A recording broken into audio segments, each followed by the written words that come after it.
The Frog Prince by the Brothers Grimm.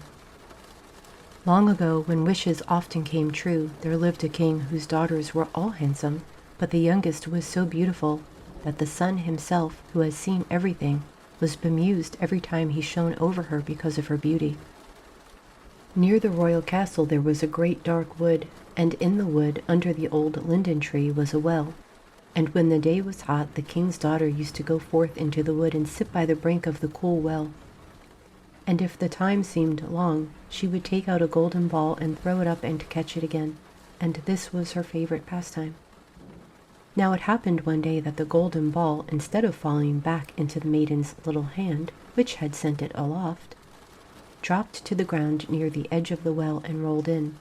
The king's daughter followed it with her eyes as it sank, but the well was deep, so deep that the bottom could not be seen.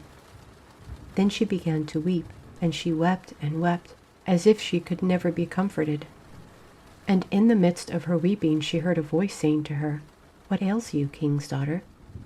Your tears would melt a heart of stone." And when she looked to see where the voice came from, there was nothing but a frog stretching his thick, ugly head out of the water. "Oh, it is you, old waddler," said she. "I weep because my golden ball has fallen into the well." "Never mind, do not weep," answered the frog. "I can help you. But what will you give me if I fetch up your ball again?" "Whatever you like, dear frog," said she. "Any of my clothes, my pearls and jewels, or even the golden crown that I wear." "Your clothes, your pearls and jewels, and your golden crown are not for me," answered the frog. "But if you would love me and have me for your companion and playfellow, and let me sit by you at the table and eat from your plate and drink from your cup and sleep in your little bed, if you would promise all this, then I would dive below the water and fetch you your golden ball again."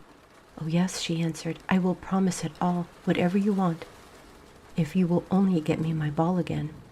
But she thought to herself, "What nonsense he talks, as if he could do anything but sit in the water and croak with the other frogs, or could possibly be anyone's companion." But the frog, as soon as he heard her promise, drew his head under the water and sank down out of sight. But after a while he came to the surface again with the ball in his mouth, and he threw it on the grass. The king's daughter was overjoyed to see her pretty plaything again, and she caught it up and ran off so fast with it. "Stop, stop," cried the frog. "Take me up too, I cannot run as fast as you." But it was of no use, for croak, croak after her as he might, she would not listen to him, but made haste home, and very soon forgot all about the poor frog, who had to betake himself to his well again. The next day, when the king's daughter was sitting at the table, with the king and all the court, and eating from her golden plate, there came something pitter-patter up the marble stairs. And then there came a knocking at the door, and a voice crying, "Youngest king's daughter, let me in." And she got up and ran to see who it could be, but when she opened the door there was the frog sitting outside. Then she shut the door hastily and went back to her seat, feeling very uneasy. The king noticed how quickly her heart was beating and said, "My child, what are you afraid of? Is there a giant standing at the door ready to carry you away?" "Oh no," answered she, "no giant, but a horrid frog." "And what does the frog want?" asked the king. "Oh, dear father," answered she, "when I was sitting by the well yesterday and playing with my golden ball, it fell into the water, and while I was crying for the loss of it, the frog came and got it again for me, on condition I would let him be my companion. But I never thought that he could leave the water and come after me. But now that he is outside the door, he wants to come in to me." And then they all heard him knocking the second time and crying, "Youngest king's daughter, open to me. By the well water, what you promised me, youngest king's daughter, now open to me." "That which thou hast promised must thou be performed," said the king. "So go now and let him in." So she went and opened the door, and the frog hopped in, following at her heels, till she reached her chair. Then he stopped and cried, "Lift me up to sit by you." But she delayed doing so until the king ordered her. When once the frog was on the chair, he wanted to get on the table, and there he sat and said, "Now push your golden plate a little nearer so that we may eat together."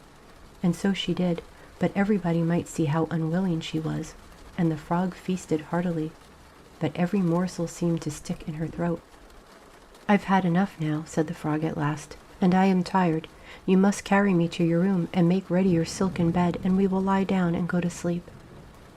Then the king's daughter began to weep and was afraid of the cold frog. Nothing that would satisfy him, but he must sleep in her pretty clean bed. Now the king grew angry with her, saying, "That which thou hast promised in thy time of necessity must thou now perform." So she picked up the frog with her finger and thumb, carried him upstairs, and put him in a corner. And when she had lay down to sleep, he came creeping up, saying, "I am tired, and I want sleep as much as you. Take me up, or I will tell your father."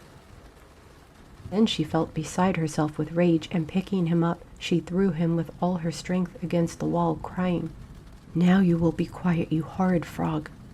But as he fell, he ceased to be a frog and became all at once a prince with beautiful, kind eyes.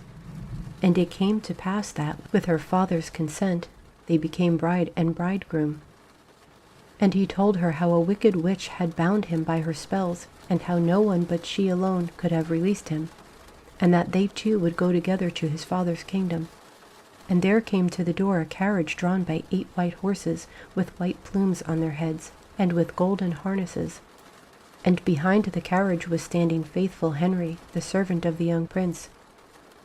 Now faithful Henry had suffered such care and pain when his master was turned into a frog, that he had been obliged to wear 3 iron bands over his heart to keep it from breaking with trouble and anxiety.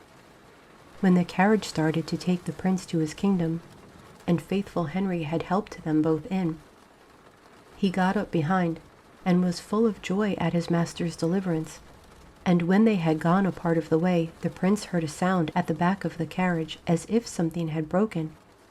And he turned round and cried, "Henry, the wheel must be breaking." But Henry answered, "The wheel does not break. 'Tis the band round my heart, that to lessen its ache when I grieved for your sake, I bound round my heart."